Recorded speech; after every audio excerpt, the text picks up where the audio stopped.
All right, let's talk about goals. Um, More specifically, how to actually achieve them. Today, we're diving into Measure What Matters by John Doerr. It's all about this system called OKRs, objectives, and key results that promises to, well, rock your world in terms of getting things done. And it really does deliver. I mean, the doer doesn't just throw around theories. He brings in real-world examples from companies like Google and Intel to show how powerful this framework can be. Okay, so for anyone who's not familiar, break down these OKRs. What are they all about?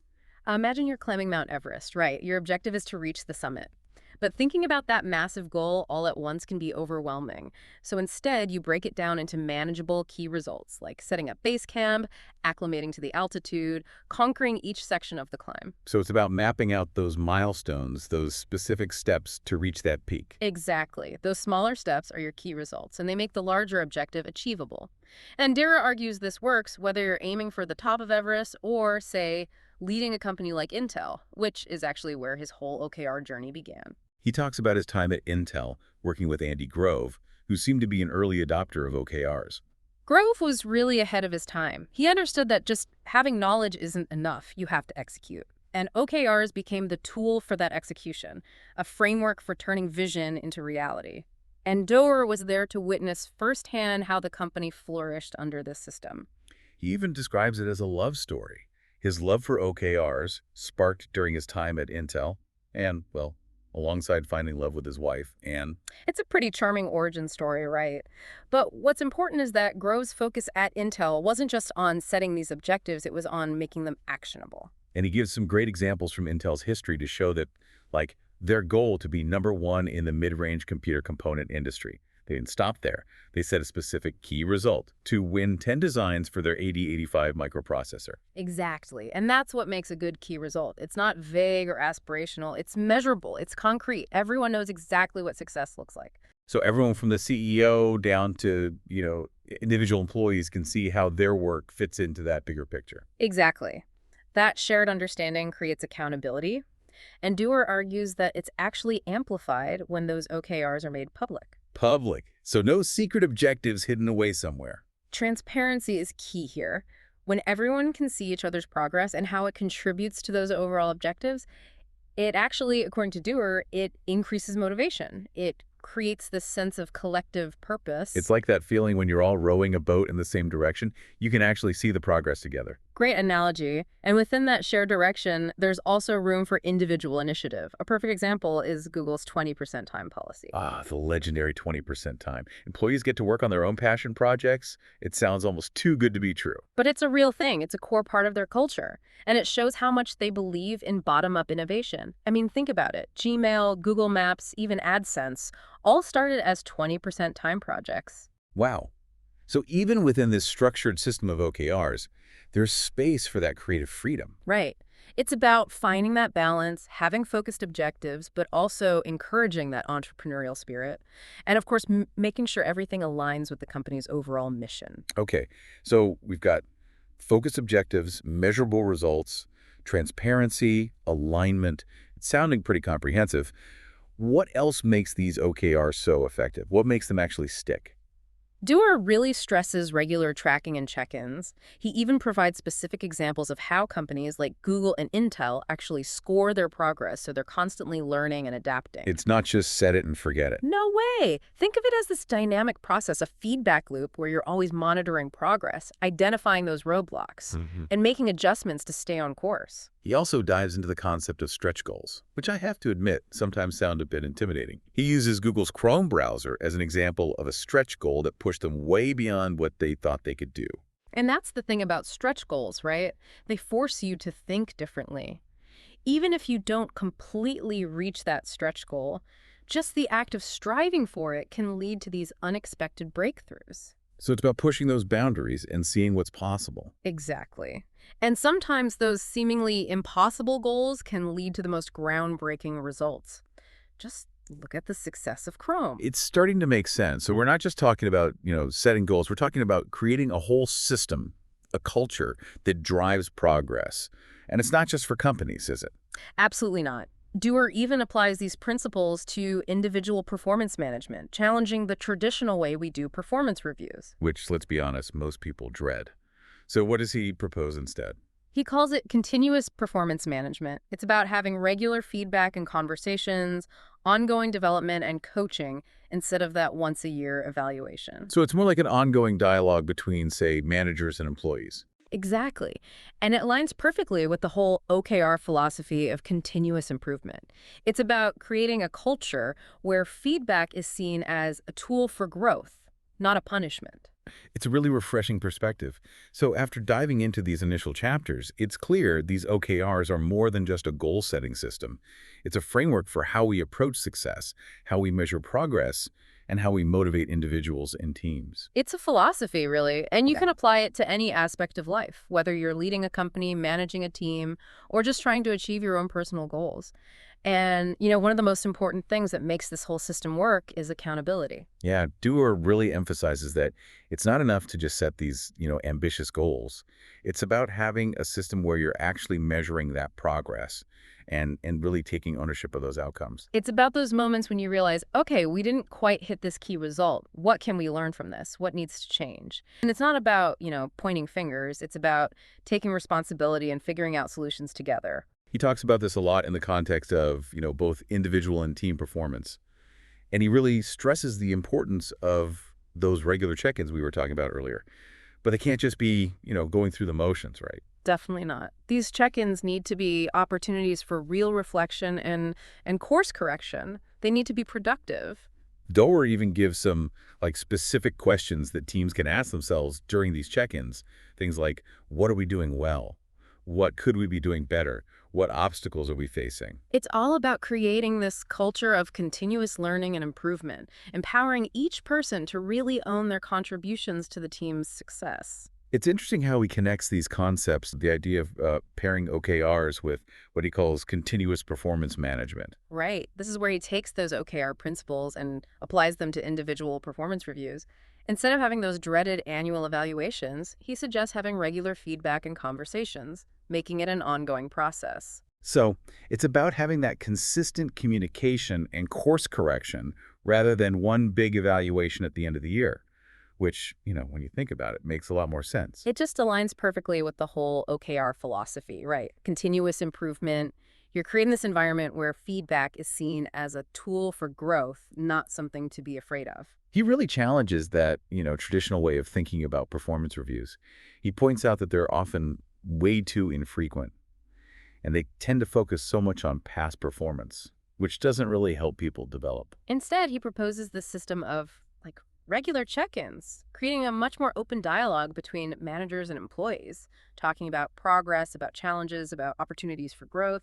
So it's shifting that focus from judgment to coaching, right? And creating a culture where there's transparency, trust, and where feedback is actually welcomed and valued. Exactly. And one of the key takeaways here is the importance of asking the right questions during those check-ins. He really emphasizes that good performance management isn't about, managers dictating solutions.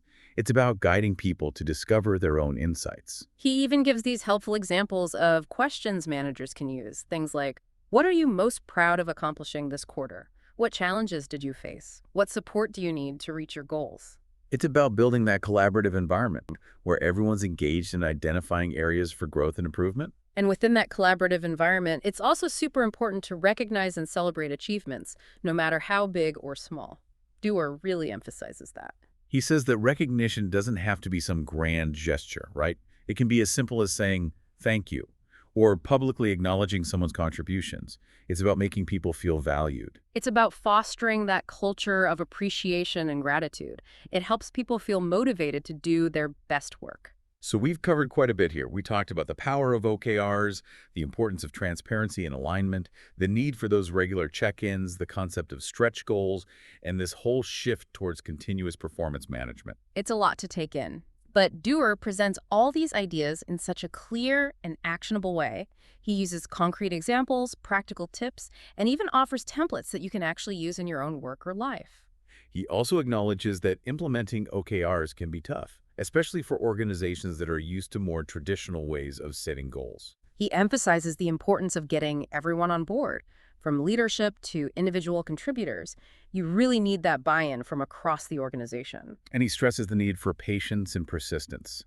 Changing a culture doesn't happen overnight. He encourages readers to see this as an ongoing journey. It's a process of continuously learning and refining. It's not just a do it once and you're done kind of thing. One thing that really resonated with me was Doerr's genuine belief in people. Yeah, it's inspiring. He believes that when people are given clear goals, the freedom to innovate, and the support they need, they can do incredible things. And he shares so many stories of individuals and teams using OKRs to completely transform their work, their organizations.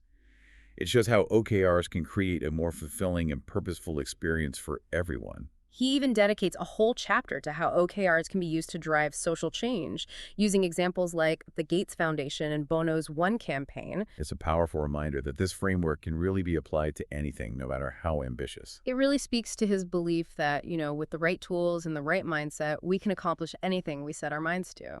So as we kind of wrap up this part of our deep dive into Measure What Matters, what are some of the key takeaways that have really resonated with you? Well, for me, one of the biggest lessons is that clarity equals power. When you understand your goals and you know how to measure your progress, you're just much more likely to succeed. Totally agree. And I love how Doerr emphasizes making those goals visible, making them transparent. It's not about keeping them hidden away. It's about sharing them with the world and inviting others to join in. Another key takeaway is the importance of continuous improvement. It's not just about setting a goal and hoping for the best. It's about constantly evaluating how you're doing, making adjustments, and learning from those mistakes. And that definitely ties into the idea of accountability, right? Which Doerr brings up again and again. It's not about blame. It's about taking ownership of your actions and always trying to improve. I also really appreciate how Doerr highlights the importance of celebrating successes, even the small ones. It's so easy to get caught up in chasing those goals and forget to acknowledge how far you've come. For sure. Recognition and appreciation are huge motivators. They create a positive and productive environment. Overall, Measure What Matters is such an inspiring and insightful book. It has the potential to change the way we approach goals, performance management, and even our lives as a whole. I couldn't agree more. It's a book I would recommend to anyone looking to achieve more success in any area of their life. You know what else makes Measure What Matters really engaging? It's not just like a dry textbook on goal setting. Doerr brings in these captivating stories, like from his own life and the experiences of these wildly successful people and organizations. It's those stories that really bring it all to life, like the one about how Google's founders, Larry Page and Sergey Brin, they were initially skeptical of OKRs, but then they ended up becoming like huge advocates. Right, or the story of how Bill Gates used OKRs to guide the Gates Foundation's mission to, eradicate polio. It's those real-world examples that show how powerful this system can be, how it can be applied to achieve goals of any size, really. And it's not even just about achieving the goals themselves. It's about the journey, that process of always getting better, and the culture that OKRs create, that culture of transparency and accountability. It's about creating that environment where everyone feels like they can contribute, they can innovate, they can really make a difference. One thing that really stood out to me while reading the book was how much Doerr emphasizes the importance of culture. He makes a strong argument that OKRs are much more than just a goal-setting framework. They're a powerful tool for shaping a company's culture. He talks about how OKRs can create that culture of transparency, accountability, and collaboration that we were talking about. And he stresses that this kind of culture shift doesn't happen overnight.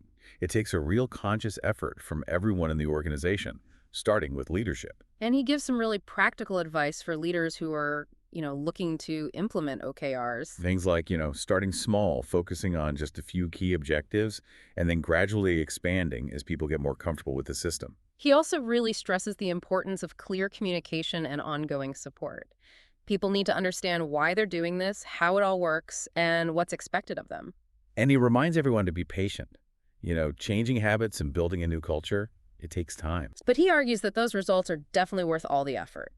When OKRs are done right, they can lead to some pretty significant improvements in productivity, engagement, and overall performance. So for our listeners out there who are thinking, this all sounds amazing, but how do I actually make this happen? What advice would you give them? Well, first things first, definitely check out Measure What Matters. It's an amazing resource, and it really dives deep into the philosophy and how to put OKRs into practice. Totally. And there are a bunch of great summaries and articles online, too, if you're looking for something a bit shorter. But beyond just reading about OKRs, the most important thing is to actually start experimenting with them. Yeah. Don't be afraid to start small. Pick one or two personal or professional goals that you're really committed to. And then break those goals down into those measurable key results. What actions do you need to take to make those results happen? And make sure those key results are challenging, but also achievable. You want to push yourself, but also be realistic. Once you've got your objectives and key results, write them down and maybe share them with someone you trust. It really helps with that accountability. And make sure you schedule those regular check-ins to see how you're doing and make adjustments if you need to. And remember, be patient and stick with it. Don't get discouraged if you don't see results immediately. It takes time to really get good at this, but those rewards are totally worth the effort. So, as we wrap up this deep dive into Measure What Matters, I want to leave you with this thought. What if we all use these principles in our own lives? Yeah, what if we all took the time to really define our goals, break them down into steps we can take, and intentionally track our progress? What if we embraced that transparency, that accountability, and that drive to always be getting better? I truly believe if we did that, we could accomplish incredible things, both individually and as a society. So give OKRs a try. Start small, see what works for you, learn as you go, and see where it leads. And until next time, happy measuring.